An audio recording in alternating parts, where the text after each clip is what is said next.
Ilang linggo na lang mapapanood na po sa Todo Max Primetime 5 ang Philippine adaptation ng Korean drama na It's Okay Not to Be Okay. Bida po sa serye sina Ann Curtis nagaganap bilang si Mia, Joshua Garcia bilang si Patrick at Carlo Aquino bilang si Matmat. Si Ann po na certified K-drama fan, excited na makita ang kapatid audience o ng kapatid audience ang version nila ng serye. Dahil nga sa sensitibo at napapanahong tema ng serye na tumatalakay sa mental health awareness, siniguro ni na Joshua at Carlo na tatagos sa puso ng mga manonood ang kwento nila bilang magkapatid.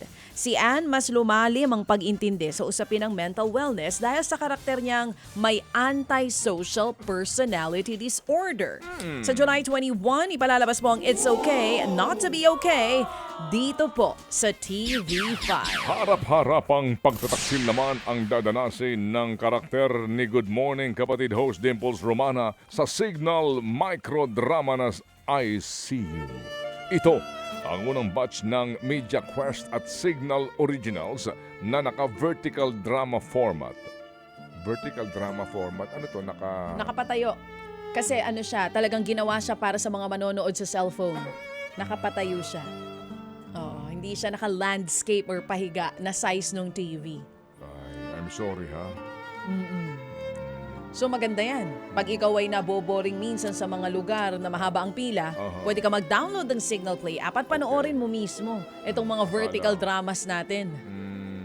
Akala ko yung mga naka-vertical. Ano ba? Ano ba Sige. iniisip mo ng mga ano? Kahit na microdrama, intense pa rin ang bawat eksena.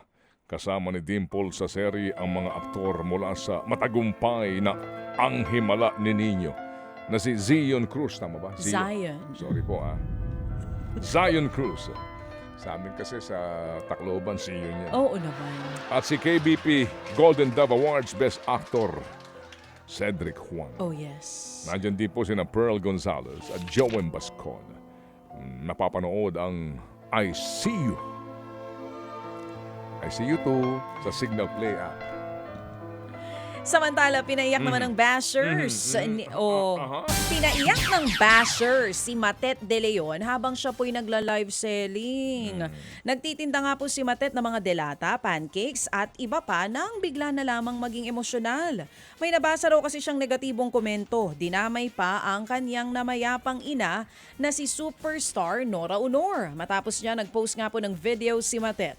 Hindi raw nahihiyang mag-live selling ang aktres. Pipiliin na lamang daw niya ang pinipili na lamang daw po niya yung mga babasahing komento para Correct. hindi siya maapektuhan. Correct. Sa huli, nagpapasalamat pa rin po siya sa kanyang mga suki online.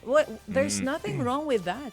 Yung alin? With live Oo ano naman, naman? oo. Ano Pero namang yung, masama yung- doon? Di, Diba? pero yung mga ganyang uri ng negative comments talaga, kapag nagbukas ka ng ganyan, Yun. dapat matibay na loob mo Oo, At hindi alam mo mo nang maiwasan. salain yung mga, Oo. alam mo yun, Komento na hindi ka na-apekto. otherwise maapektuhan ka. Kahit nga dito may mga naka-assign sa atin, pero di ba natutuwa lang tayo kasi dagdag sila sa views. Tsaka nasanay na ako. Oo. Thank you. Oo. Oo. Salamat. Diba? Hindi nyo kami gusto pero nandyan kayo. Alam mo yun, dapat gano'n ang pagtangkilik mo dito. Di ba? You take Pero it. yun talaga minsan, baby, di mo maiwasang maapektuhan. Kasi tao ka lang. Yun siguro yung nangyari sa kanya that day. Tapos dinamay kasi yung nanay niya. Oo, tsaka ano ho dapat, di ba?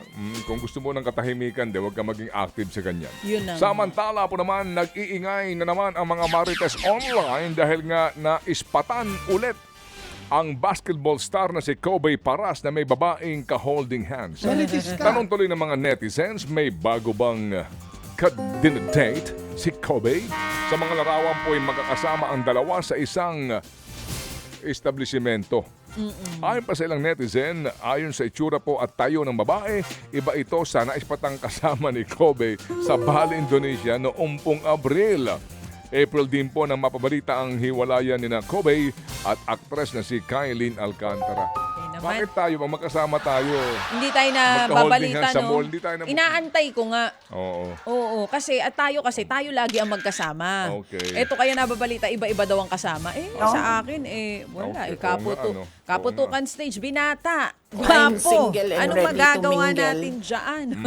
Okay. Alam nila lahat Oh, yan. ito na. Si Kuya Sige. Aaron kaya, kailan mo babalita? sige. Ito. Mm-mm. Naku, ito naman. Ano yun? Break up. Pero naka-move on na daw ang aktres na si Christine Reyes mula sa usap-usapang hiwalayan nila ni Marco Gumabaw. Spotted ang aktres kasama si dating National Youth Commission Chair Gio Tiongson.